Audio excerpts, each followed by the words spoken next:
पुराने मेथड में अगर आप लोगों को डाउट्स भी है तो we will take up a doubt class also on any of the weekends, right? But it is important to move forward, और आपको और फंडामेंटल्स और क्लियर होते जाएंगे जैसे जैसे हम आगे बढ़ेंगे। तो आज हम लोग जो मेथड पढ़ रहे हैं that is called mesh current method. This method is again for circuit analysis, and we know that we are doing important question है इस सर्किट को सॉल्व करने के लिए please mute yourself if you are using multiple devices, then इस point पर yeah. जाओगे Okay, please do not play the old videos, you focus on this class only. So now sir आपने last time हाँ जी sir आपने last time sorry to interrupt sir आपने last time ये question दिया था उसका आंसर वगैरह है आपके पास? हाँ, मैं वो शेयर करूंगा. yesterday I could not prepare the answers. Yes. So today we are going to solve the same questions with different method, or then I will Okay. share the answers of those questions. Okay. So again, so this we are going to calculate voltages and currents in a circuit using this method. So the first question is, what is a mesh? And the second question is, why do we need another method? Right? So I will answer these two questions before like moving forward. So हमने loop को define किया था as a closed path in a circuit in such a way that you do not encounter any element more than once, right? So mesh is also a loop. It is a loop which does not have any other loop inside it. मतलब जो smallest possible loop है, that is called a mesh.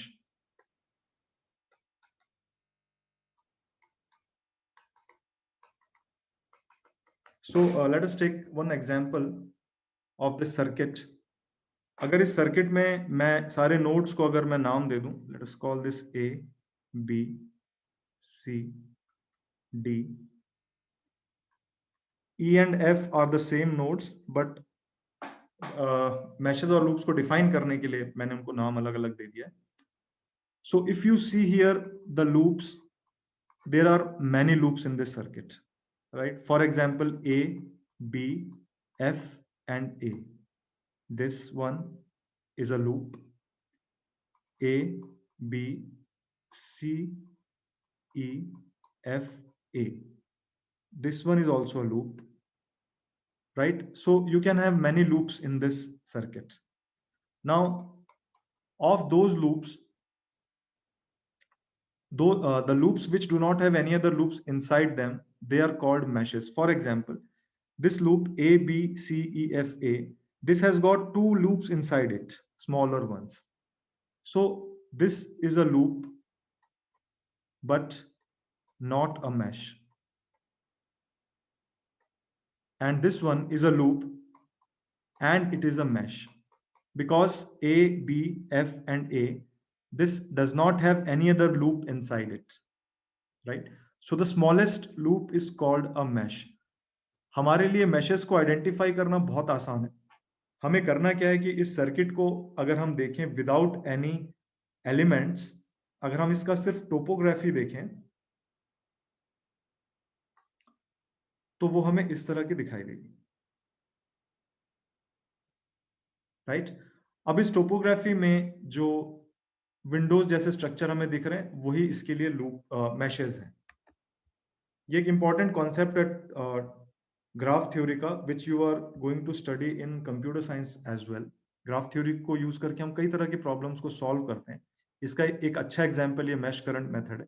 तो ये वाले अगर structure को हम without the components अगर हम देखें तो उसकी इसका जो स्ट्रक्चर है, टोपोग्राफी है, वो हमें इस तरह की दिखाई देगी.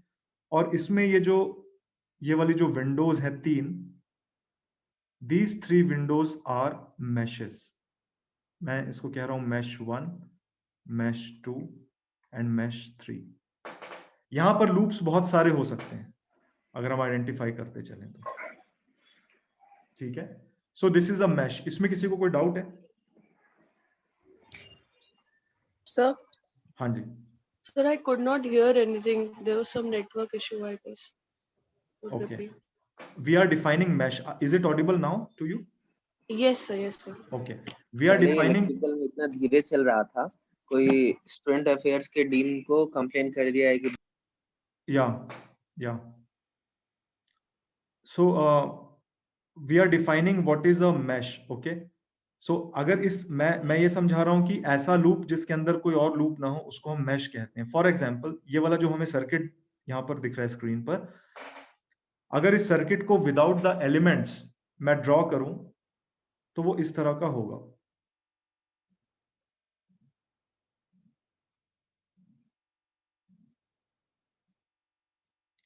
राइट? और इसमें हमें जो बेसिक स्ट्रक्चर्स दिख रहे हैं, जो विंडोज दिख रही हैं, वही इस सर्किट के लिए मैशेज हैं. So I am showing the meshes. एक ये वाला बेसिक स्ट्रक्चर हमें दिख रहा है, एक ये वाला बेसिक स्ट्रक्चर दिख रहा है, और ये वाला एक बेसिक लूप दिख रहा है. ये तीन जो लूप्स हैं ये मैशेज हैं. अगर मैं इनमें से ये वाला लूप ले लूं जो मैं डॉटेड रेड लाइन से शो कर रहा हूं, तो ये वाला जो लूप मैं लूंगा, it is a loop but it's not a mesh. ये मैश क्यों नहीं है? क्योंकि इसके अंदर दो छोटे लूप्स और हैं, M2 एंड M3. राइट? तो जो फंडामेंटल लूप है that is called a mesh. Right? ये जिन्होंने पूछा था question, are you able to get this point? Yes sir. Okay. So this is important क्योंकि इसके आगे हम यही वाले कॉन्सेप्ट को लेकर हम आगे बढ़ेंगे. Right? So now that is called a mesh. और इस मैश में जो हम एक करंट एज्यूम करते हैं, देखो इस मेथड को हमने कहा, क्या कहा हमने? कहा mesh current method. Right? So now we are going to define what is a mesh current. जो बच्चे न्यू हैं उन्होंने थोड़ा बहुत ये सब पढ़ा हुआ है कि current, the flow of charge is called current. The cause of this flow of charge is potential difference, जिसको हम वोल्टेज कहते हैं. Voltage is measured between 2 points and current is measured through a point. ठीक है? तो जैसे से हम आगे बढ़ेंगे यू विल अंडरस्टैंड कि कैसे हम इन कॉन्सेप्ट्स को अप्लाई कर रहे हैं, but for the time being आपकी जो पुरानी नॉलेज है that will be sufficient. So this mesh को हमने डिफाइन कर लिया. Now let us define mesh current. Mesh current में सबसे पहले बात है कि it is a fictitious current, imaginary current है.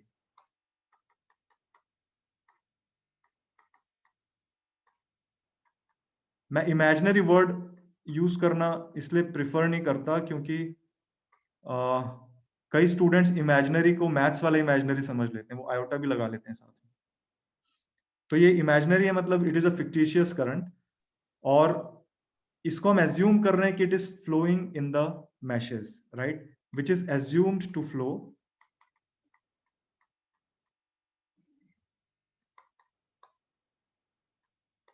in the periphery of a mesh. आप कंपेयर करें, इससे पहले जो मेथड हमने पढ़ा था उसको हमने कहा था branch current method. Right? Branch current जो होता है,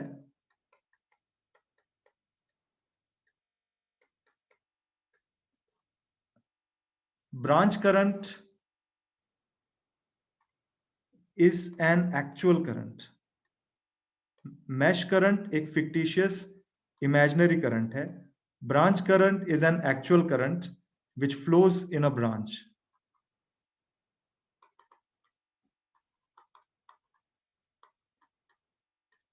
ठीक है? मैं इन दोनों का डिफरेंस और क्लैरिफाई करूंगा. सो हमने मैश करंट को डिफाइन कर लिया, तो मैं फिर से इस एग्जांपल पे आ रहा हूं. अगर देखो मैं इस स्ट्रक्चर को without considering it's elements, I am drawing this structure like this.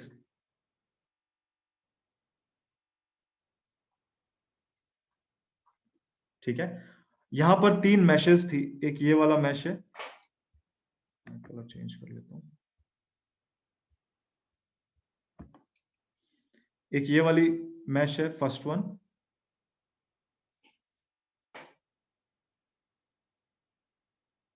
एक ये वाली मैश है. मैं सबको क्लॉकवाइज ले रहा हूं, इसको हम किसी भी डायरेक्शन में ले सकते हैं, but better to follow one convention, one direction always. मैंने क्या कहा, मैंने कहा mesh current is a fictitious current, हम ये एज्यूम कर रहे हैं मैश करंट को, ठीक है। तो जैसे मैश 1 है, मैंने मैश 1 के लिए कोई करंट एज्यूम कर लिया I1, तो वो करंट कहां फ्लो हो रहा है, इस पेरिफेरी में फ्लो हो रहा है वो, जिसको मैं शेड कर रहा हूं,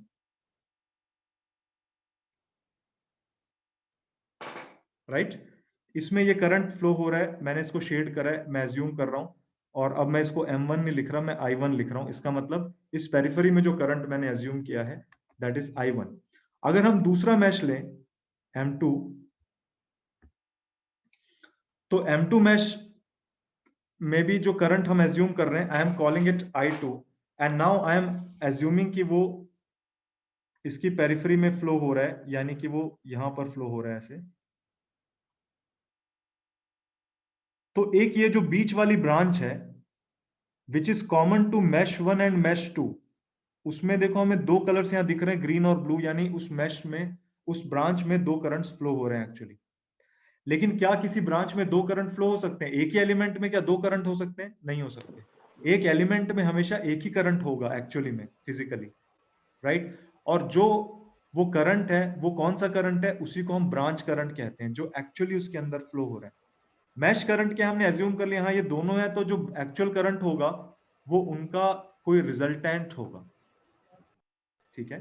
तो इसकी हेल्प से इसको हम समझे। कुछ स्टूडेंट्स ने हैंड्स रेज किए, प्लीज आस्क योर डाउट्स।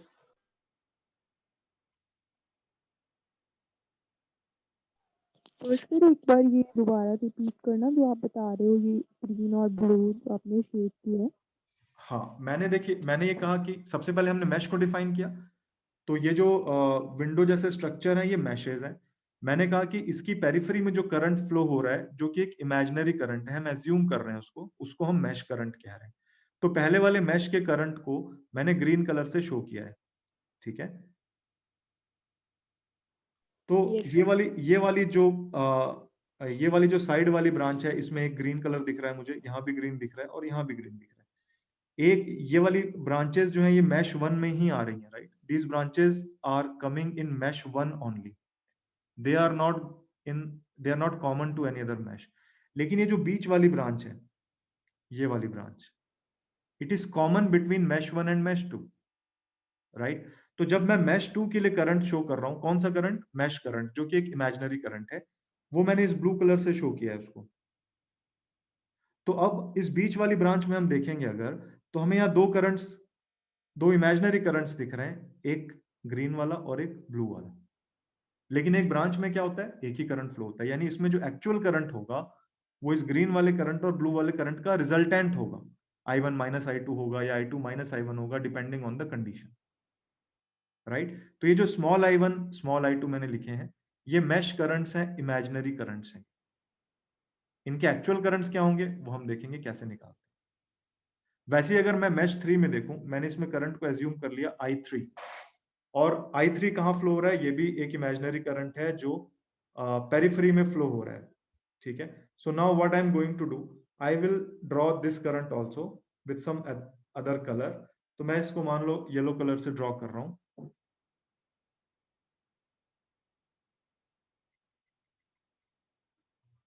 तो ये साइड वाली ब्रांचेस में तो एक ही करंट दिख रहा है, एक ही येलो कलर है, लेकिन ये बीच वाली जो ब्रांच है, ये वाली branch which is common between mesh 2 and mesh 3, वहां पर दो मैश करंट्स मुझे दिखेंगे, कौन कौन से? I2 और I3, राइट। तो दो मैश करंट्स हैं, लेकिन एक ब्रांच में तो एक ही करंट हो सकता है, पर ये दोनों इमेजिनरी करंट्स हैं, तो उसमें कोई चिंता करने वाली बात नहीं है। जो एक्चुअल करंट होगा, जिसको हम क्या कहते हैं, ब्रांच करंट कहते हैं, वो I2 और I3 का रिजल्टेंट होगा।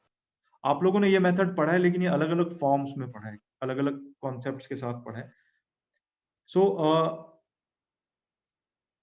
ब्रांच करंट जो है वो एक एक्चुअल करंट है, मैश करंट जो है वो एक फिक्टिशियस इमेजिनरी करंट है, right. Branch current can be calculated using mash currents, ठीक है। सर तो हाँ जी, सर जो आउटर बाउंड्री होगी उस पे मैश करंट ही तो ब्रांच करंट होगा। एग्जैक्टली उसमें तो मैश करंट ही ब्रांच करंट होगा। ओके बिल्कुल सर। सही बात है। और किसी को कोई डाउट है इसमें?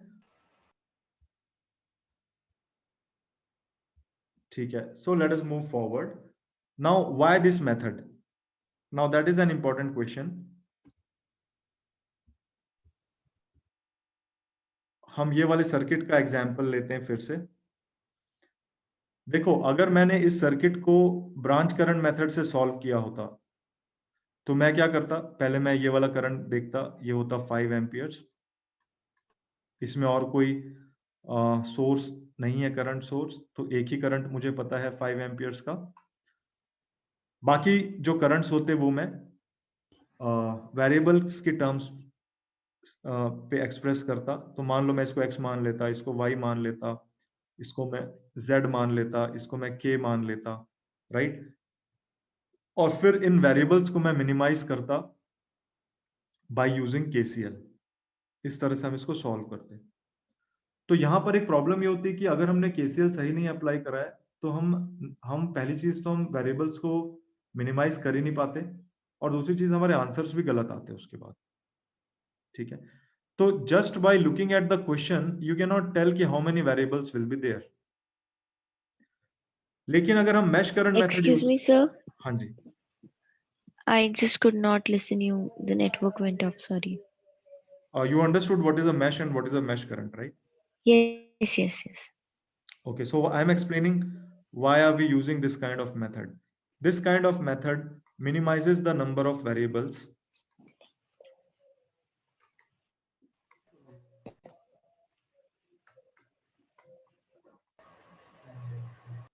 right from the beginning.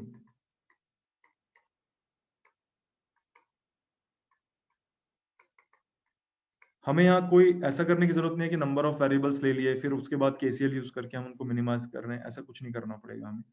Right from the step 1 हमें minimum number of variables use करते चलेंगे हम, ठीक है ना। दैट इज एन एडवांटेज, क्योंकि छोटे सर्किट में तो आप कहोगे कि यार इसको इतना सा सर्किट था, ये तो हम वैसे भी सॉल्व कर लेते। छोटे सर्किट्स में इट इज ऑल राइट, लेकिन जब एक बहुत बड़ा सर्किट होगा, फॉर एग्जाम्पल एक मोबाइल फोन का सर्किट है, अगर एक्सट्रीमली कॉम्प्लिकेटेड सर्किट जिसका एनालिसिस हम एक सॉफ्टवेयर की हेल्प से कर रहे हैं, तो वहां पर हमें मिनिमम नंबर ऑफ वेरिएबल्स चाहिए होंगे, वहां पर हम इस तरह का मेथड यूज करेंगे।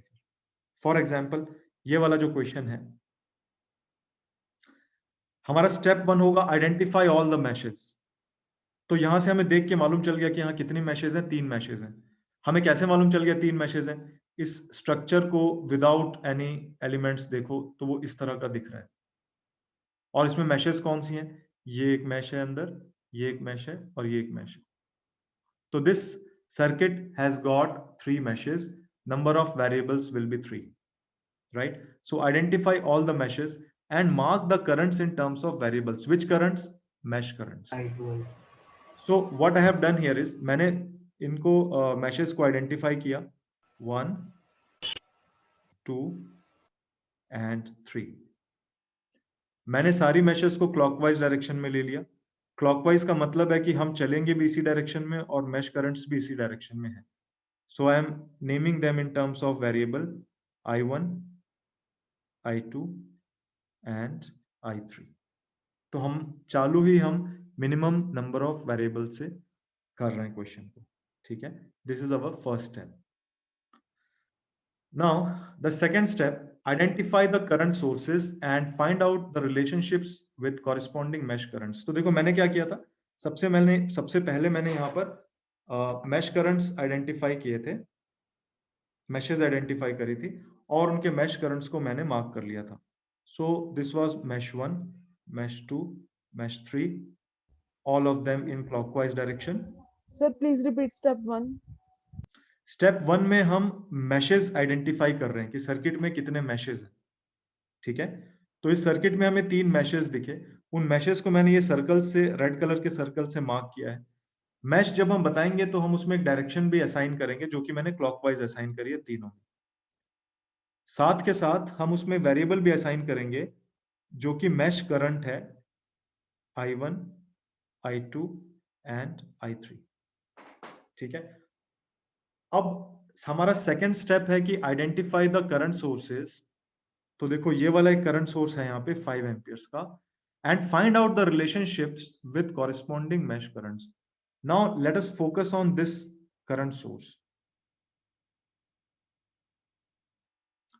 ये 5 एम्पियर का करंट सोर्स था, यानी कि इस ब्रांच में जो करंट है वो क्या है, 5 एम्पियर। ये 5 एम्पियर कौन सा करंट है, ये ब्रांच करंट है, यानी कि एक एक्चुअल करंट है। ठीक है, let me name the nodes.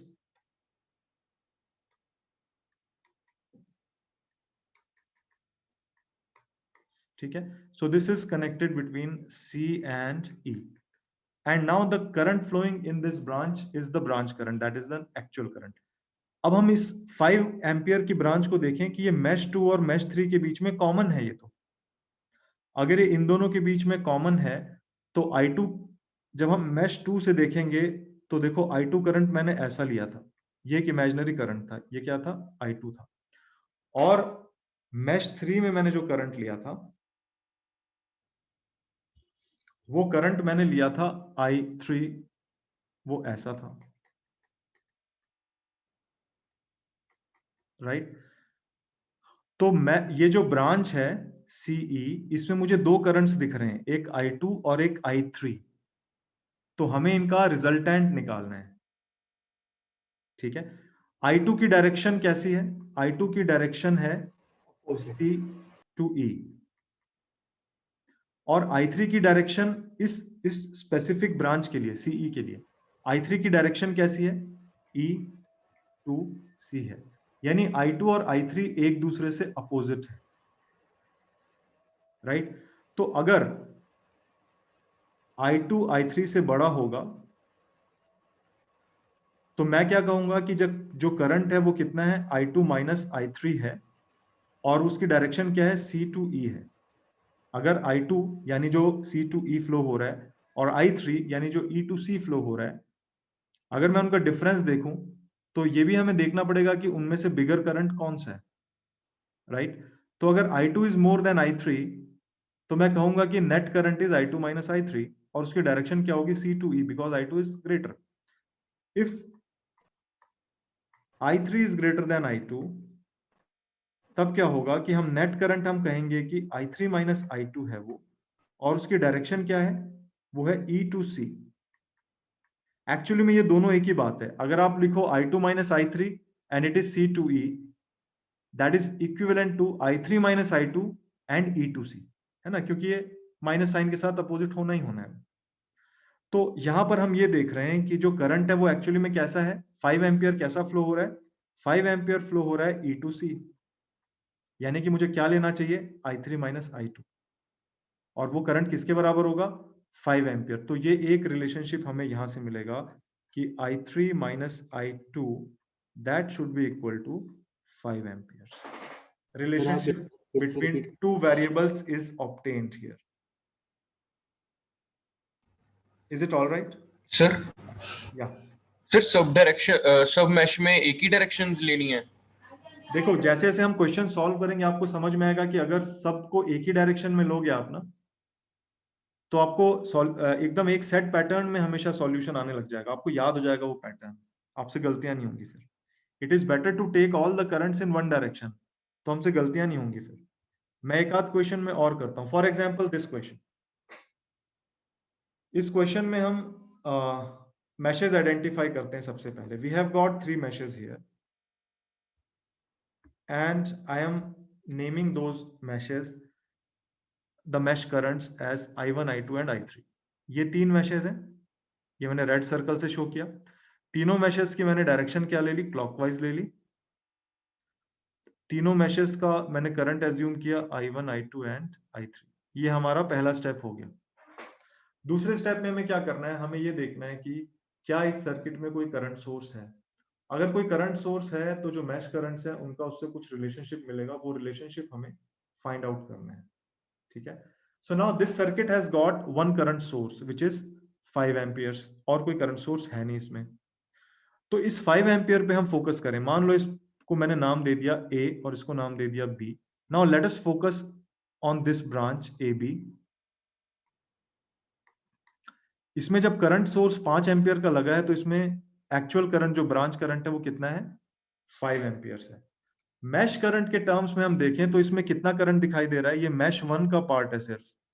ये मैं जो डॉटेड लाइन शो कर रहा हूँ ये मैश करंट वाला चीज शो कर रहा हूँ, इसको हमने एज्यूम किया था I1, और ये I1 हमें कैसा दिख रहा है, A to B। और एक्चुअल करंट भी कैसा है, A to B है, यानी हम क्या लिख सकते हैं, I1 is equal to 5 amperes. ये पहले वेरिएबल का हमें आंसर डायरेक्टली मिल जाएगा यहाँ से, ठीक है।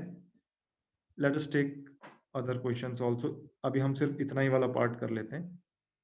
मान लो ये है हमारे पास क्वेश्चन, यहाँ पर हमारे पास कितनी मैशेज हैं, 3 मैशेज हैं, 1 2 एंड 3, ठीक है।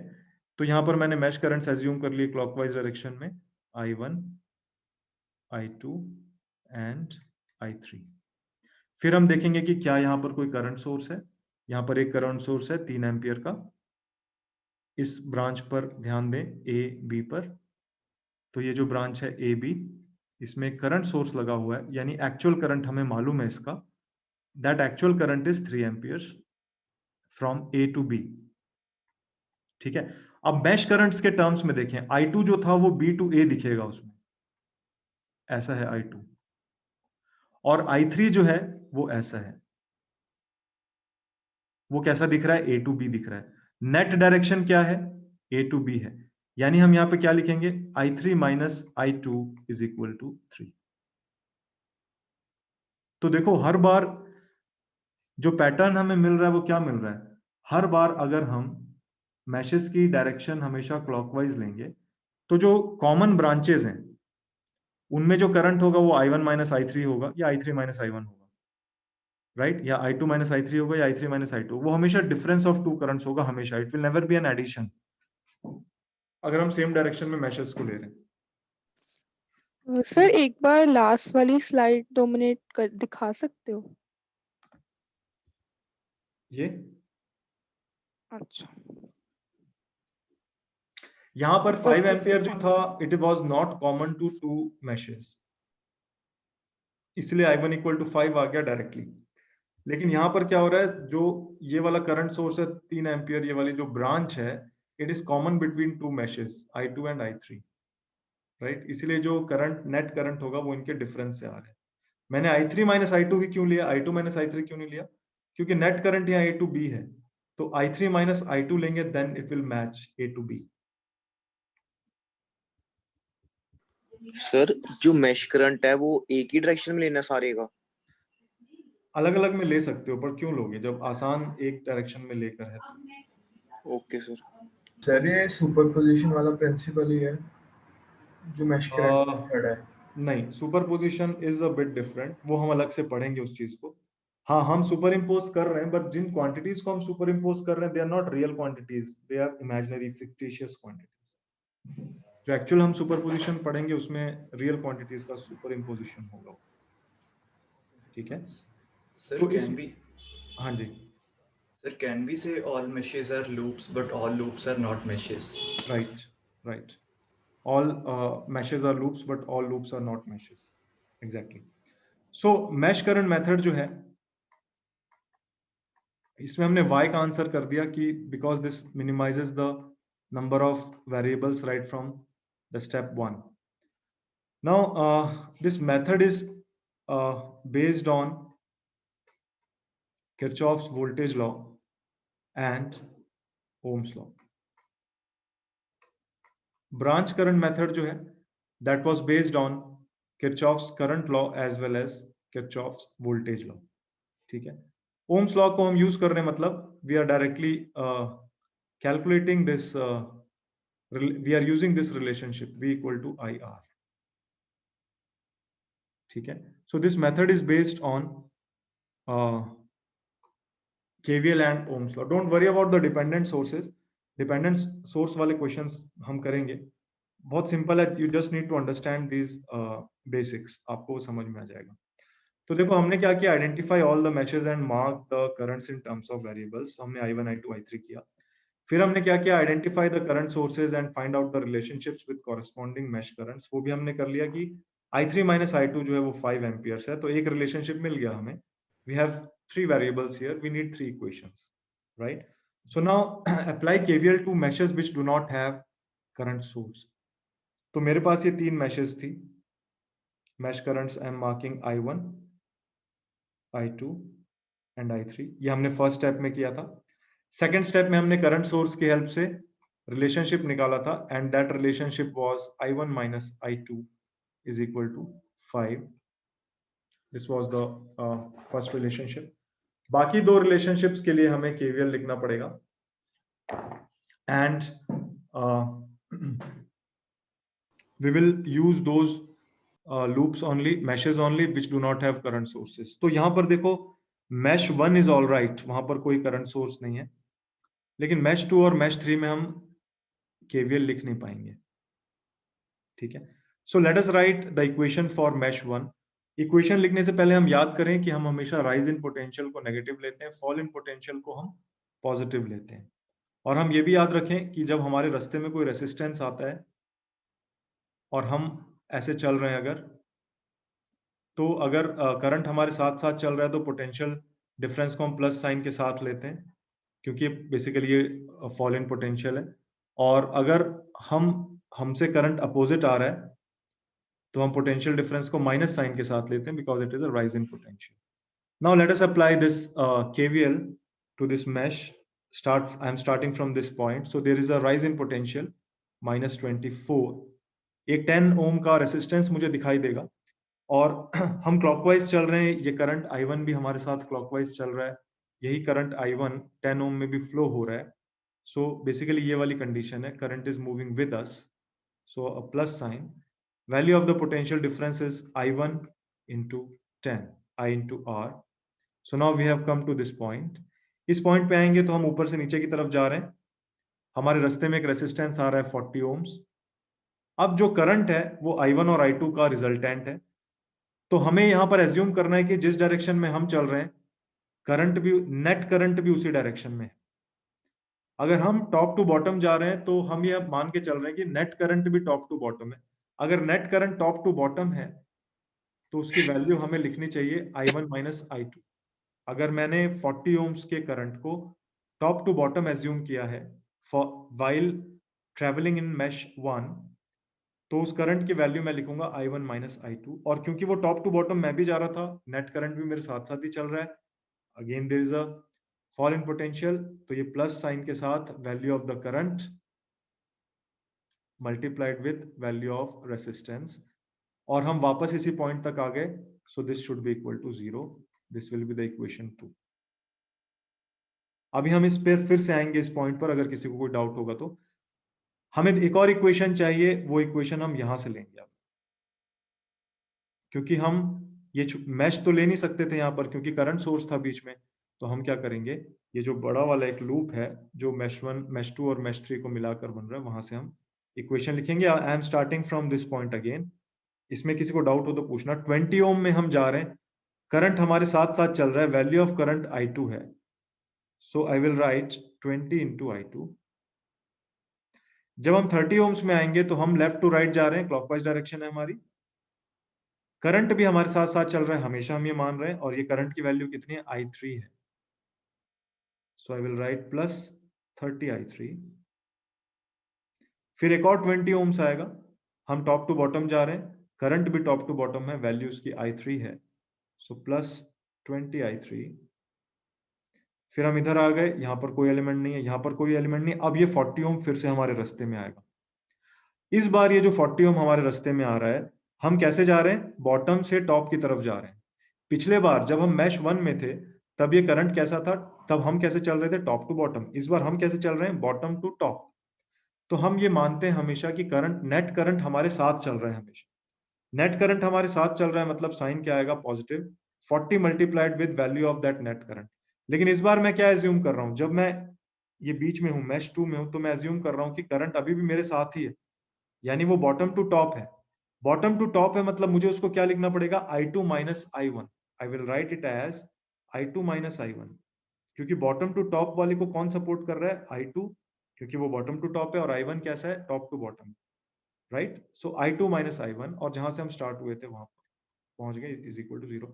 तो यहां पर ध्यान दें, जब मैश 1 के लिए मैंने इक्वेशन लिखा था तो मैंने लिखा था I1 minus I2 into 40, और जब मैश ये जो इसके लिए मैं लिख रहा हूं, तो मैं लिख रहा हूं I2 minus I1 for the same branch.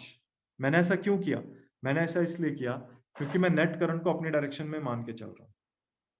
अगर आप यहाँ पर I1 माइनस I2 लिखना चाहते थे तो आप लिख सकते थे, बट ये साइन आपको फिर माइनस लेना पड़ता, क्योंकि I1 माइनस I2 की डायरेक्शन क्या होती है, टॉप टू बॉटम होती, और आप कैसे जा रहे हो, बॉटम टू टॉप जा रहे हो, तो करंट आपसे अपोजिट है, यानी माइनस साइन के साथ लिखते हो। तो एसेंशियली बात वही होती, इक्वेशन हमेशा सही आएगी, लेकिन कन्वेंशन फॉलो करके चलने का फायदा ये है कि you will not make mistakes. Sir या सर आपने कहा था कि हम ये मैश करंट मेथड इसलिए यूज कर रहे हैं क्योंकि ये हमारे वेरिएबल्स कम कर देता है, पर सर इसमें भी तो सेम ही 3 वेरिएबल्स ही यूज किए हमने, अगर हम चाहे दूसरा मेथड भी यूज करें। हाँ, ये जो थोड़े और कॉम्प्लिकेटेड हम क्वेश्चंस करेंगे, then we will be able to appreciate this point. Sir हाँ जी एक्सक्यूज मी सर। सर ये जो हमने पहले लूप लिया, हमने जो मैश मानी है सेकंड मैश, हाँ, उसमें जो बीच में करंट सोर्स है उसके कारण और भी तो 2 लूप्स हैं, तो हमने इसको एक मैश कैसे मान लिया? हमने इसको मैश नहीं माना।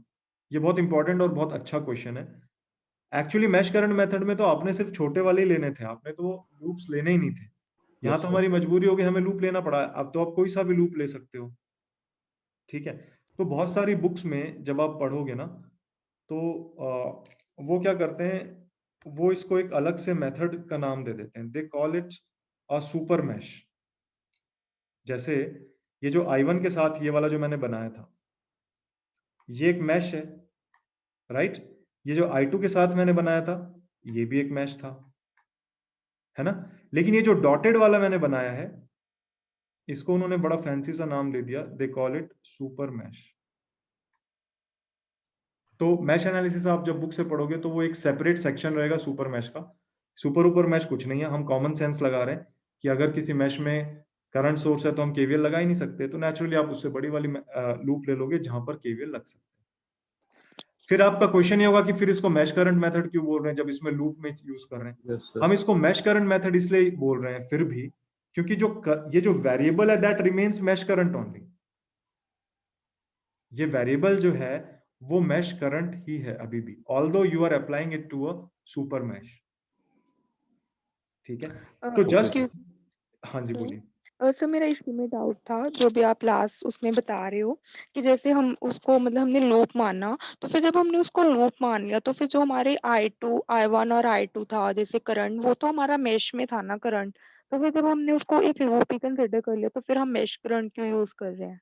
क्योंकि जब हमने मैश करंट माना था, हमने बोला था कि पेरिफेरी में ये करंट फ्लो हो रहा है, यानी इस 20 ओम में क्या करंट फ्लो हो रहा है, I2 फ्लो हो रहा है, हाँ, राइट। मतलब वो तो उस मैश में फ्लो हो रहा है ना बेसिकली। हाँ, लेकिन जब आप क्या कर रहे हो, दो मैश को कंबाइन करके एक सुपर मैश बना रहे हो। तो वो तो फिर लूप ही हो गया। हाँ, वो हो गया लूप, लेकिन वेरिएबल मैश ही रहा। क्यों? क्योंकि जब आप इस पॉइंट से मान लो A है और B है, A से B की तरफ गए थे, तो जो इमेजिनरी करंट था वो I2 ही था अभी भी। सर हम डायरेक्टली भी तो कर सकते। डायरेक्टली कैसे? सर जो लूप है उसके अंदर हम सिर्फ I2 करंट ले लेते हैं।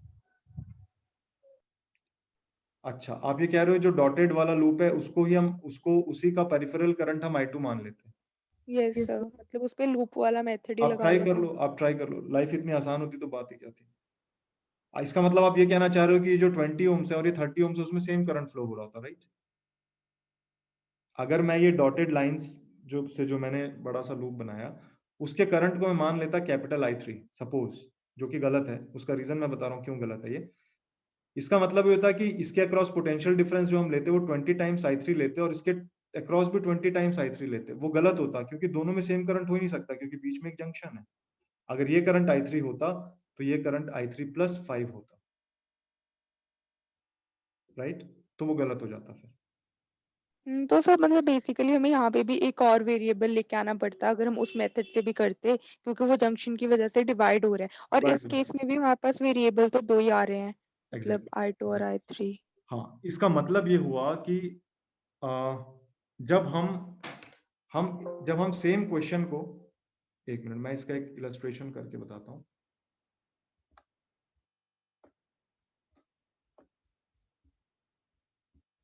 See, I have drawn this same figure, right?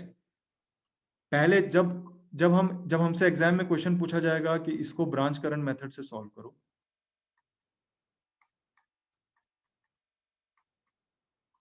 और सेम मेथड को मैश करंट मेथड से सॉल्व करो।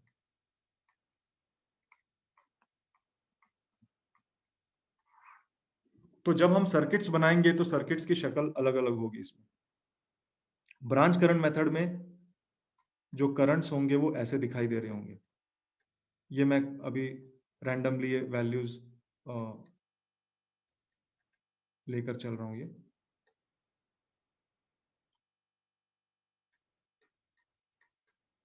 आई होप दिस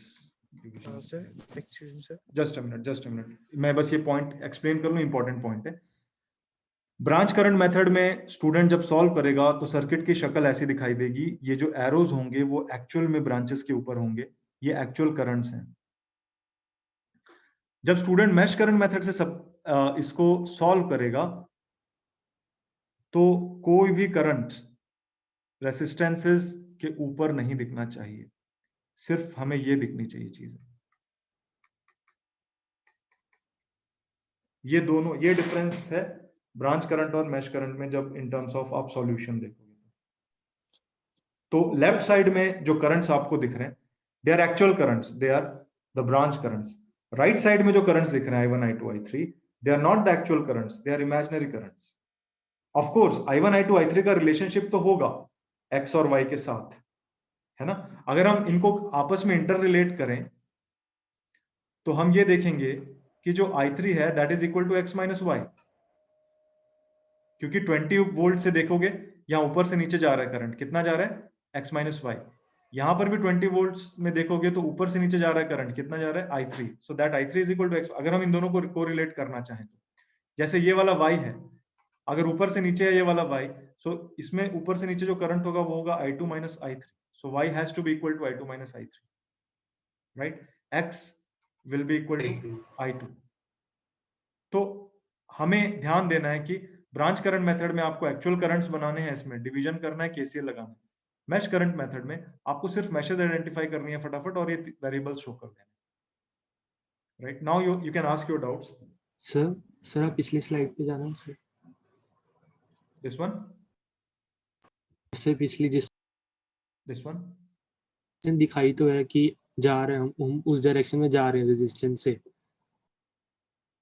हाँ ये वाले में मैंने केवीएल लिखा था।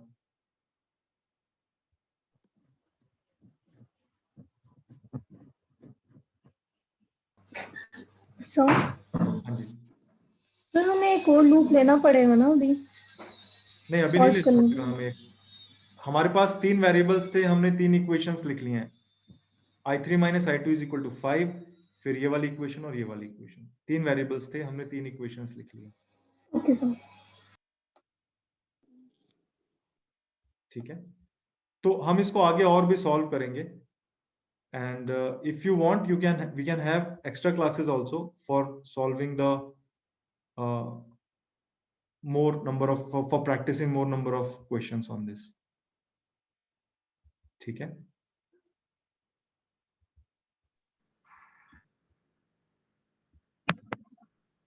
ओके।